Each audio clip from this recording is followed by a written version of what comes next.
Assalamualaikum warahmatullahi wabarakatuh. Salam sejahtera untuk kita semua. Kali ini kita akan membahas tentang mata kuliah ekspor impor, yaitu materi pertama mengenai konsep perdagangan, sejarah perdagangan internasional, dan beberapa fungsi dari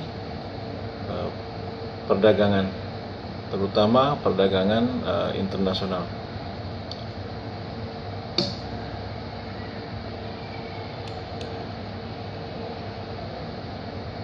Sejarah perdagangan internasional dan konsep dasar perdagangan. Pertama kita akan bahas apa sebenarnya urgensi dari perdagangan, kemudian sejarah singkat perdagangan, mengapa sampai muncul perdagangan, kemudian konsep dasar dari perdagangan, fungsi-fungsi perdagangan, pola perdagangan, dan organisasi tata niaga. Urgensi perdagangan itu muncul karena kebutuhan manusia, di mana harus bermasyarakat, berinteraksi antara manusia satu dengan manusia yang lain, kemudian saling tolong menolong. Manusia sebagai makhluk sosial, dalam berinteraksi saling memberi dan menerima kepada orang lain, terutama untuk memenuhi kebutuhan masing-masing. Di antara sekian banyak aspek kerjasama, maka salah satu bentuk kerjasama adalah perdagangan, yaitu kegiatan jual beli antara masyarakat, untuk meningkatkan kesejahteraan masyarakat itu sendiri. Tiap orang tentu membutuhkan orang lain untuk memenuhi kebutuhan hidupnya yang beragam, karena terdapat banyak kebutuhan yang tidak bisa diproduksi oleh dirinya sendiri. Keunggulan komparatif, keunggulan perdagangan itu merupakan suatu kelebihan yang dimiliki oleh suatu daerah atau negara dibandingkan daerah atau negara lain. Keunggulan ini bisa terjadi karena pertama ada perbedaan sumber alam tiap negara. Misalnya saja kita lihat Indonesia tidak memiliki sumber alam, misalnya sumber alam yang dimiliki oleh negara lain, maka otomatis Indonesia harus membeli sumber alam itu dari negara lain. Atau kalau dalam wilayah Indonesia ada satu daerah yang memiliki kelebihan sumber alam, ada daerah lain yang kekurangan, sehingga masing-masing daerah bisa saling melengkapi dengan saling membeli dan menjual, maka itulah terjadi perdagangan.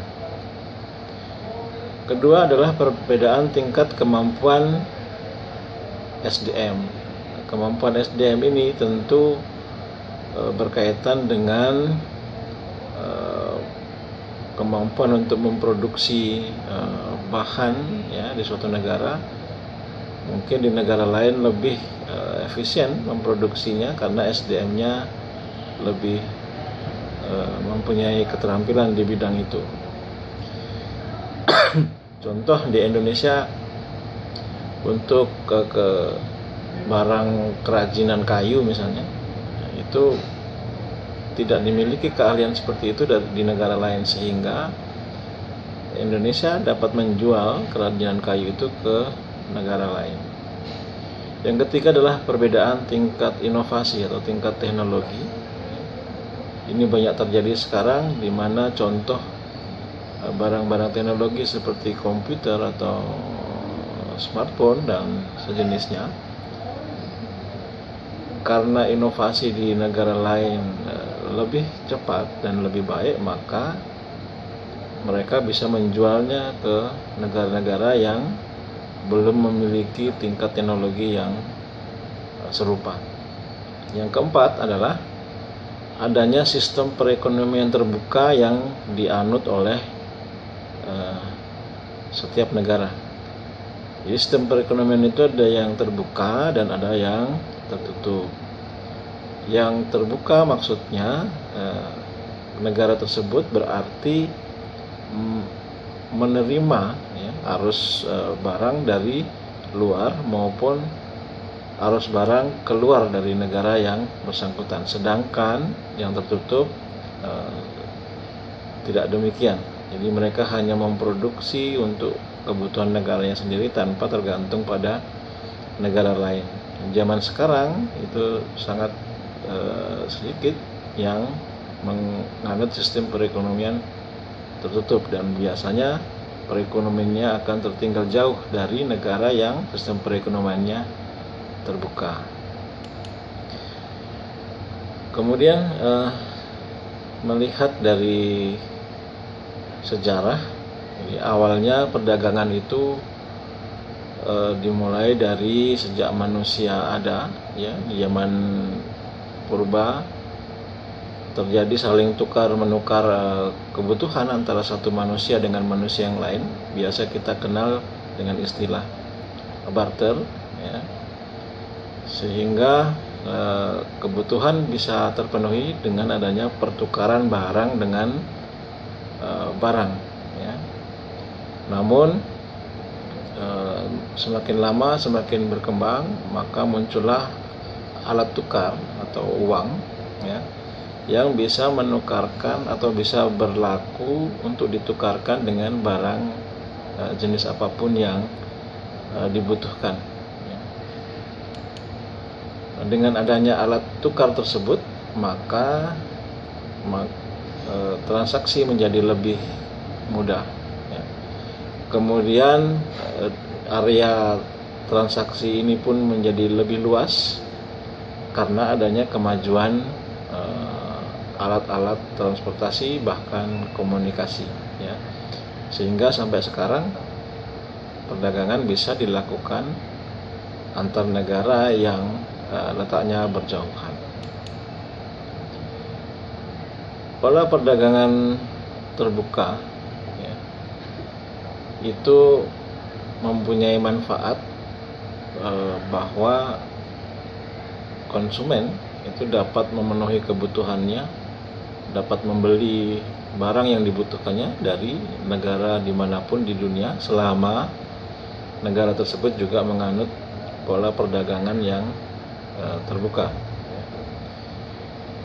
Dengan semakin pesatnya teknologi komunikasi dan transportasi, maka hingga saat ini perdagangan menjadi semakin berkembang dengan cepat. Bahkan bukan hanya barang saja yang diperdagangkan, juga meluas kepada jasa, termasuk jasa yang diberikan oleh sumber daya manusia plus teknologi. Konsep dasar perdagangan itu pertama dari istilah dagang, yaitu pekerjaan yang berhubungan dengan menjual dan membeli barang. penjualan dan pembeli barang ini untuk bukan hanya memenuhi kebutuhan saja, tetapi sudah bertujuan untuk memperoleh keuntungan, ya. Jadi dia membeli barang untuk dijual kembali supaya memperoleh keuntungan. Perdagangan merupakan kegiatan jual beli barang atau jasa, ya, yang dilakukan secara terus menerus disertai dengan sejumlah imbalan. Konsep dasar perdagangan, ya. Proses penyampaian barang dari sudut pelakunya terdiri dari satu produsen, ya, atau company, ya, biasa disingkat dengan diistilahkan dengan C1, ya. Kemudian mitra usaha yang terdiri dari perantara, ya, pemasok dan bank ataupun ekspedisi, ya, penyedia transportasi. Kemudian ada pesaing atau kompetitor, dan yang terakhir adalah konsumen. Pihak-pihak inilah yang terlibat atau merupakan pelaku dari perdagangan. Perdagangan bisa juga dilihat dari proses penyampaian sebagai hasil dari interaksi para pelaku tadi, berpangkal pada kepentingan keseluruhan pelaku atau masyarakat.